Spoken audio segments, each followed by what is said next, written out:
The U.S. House of Representatives has approved a defense bill that includes new sanctions against Iran.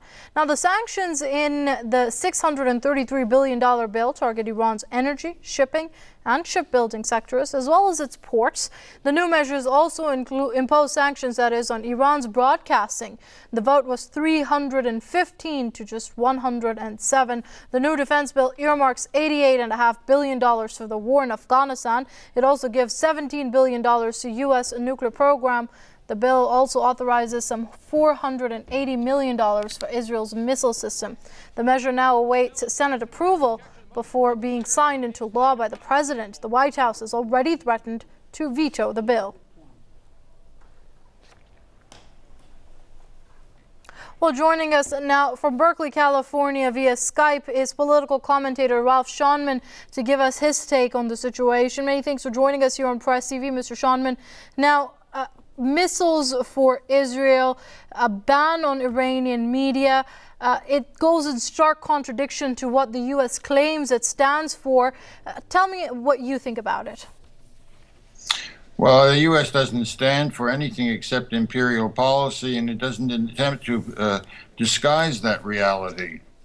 The sanctions that you're describing are really acts of war, and of course the expansion of the sanctions to affect media and communication are an expression of the attempt of the United States to eliminate discussion or information that exposes the nature of its aggressive operations. I would like to point out that these decisions or votes by the Senate are in conjunction with the United Nations Security Council, which has now imposed new sanctions on 2 Iranian companies. And the claim is that Iran has been smuggling arms to Syria.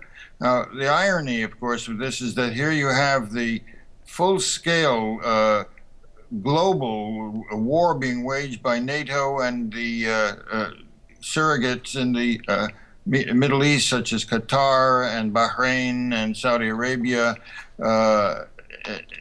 and Turkey in arming the mercenary operations of the so-called rebels in Syria on an unlimited basis, and with meetings in Morocco representing nominally 130 countries waging war in Syria and sending openly arms and troops and intelligence operatives to Syria.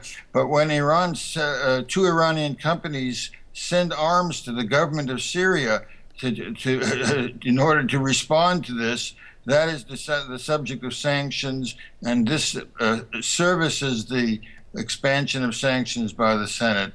It's war. It's an imperial agenda, and it will be continually expanded because that's the intention of the United States. Right. So the White House has already threatened to block this bill. What do you think is the main motivation behind it? Well, behind the attempt on the part of the White House, well, I think what you're referring to with respect to the White House threat of a veto is only the formulations within the language of the bill. The White House is not less involved or behind the expansion of sanctions, but the White House wants to have a greater degree of control about when and how to expand and implement specific sanctions with respect to communication, and that's strictly a tactical issue. It has no content other than that. The increasingly aggressive sanctions that are being attempting to not just destroy the economy of Iran, but the economy of Syria is also involved in this, are part of the preparation for war. Unfortunately, this is the real agenda which we see unfolding in Syria, preparations for like activity in Iran. And that's the content of the Senate activity and the expansion of these sanctions. And the White House is only maneuvering within that framework to accomplish its aims, which are similar and identical. Okay, we're going to have to leave it there. That was political commentator Ralph Schonman. They're joining us via Skype from Berkeley, California. Many thanks indeed, sir, for your comments here on Press TV.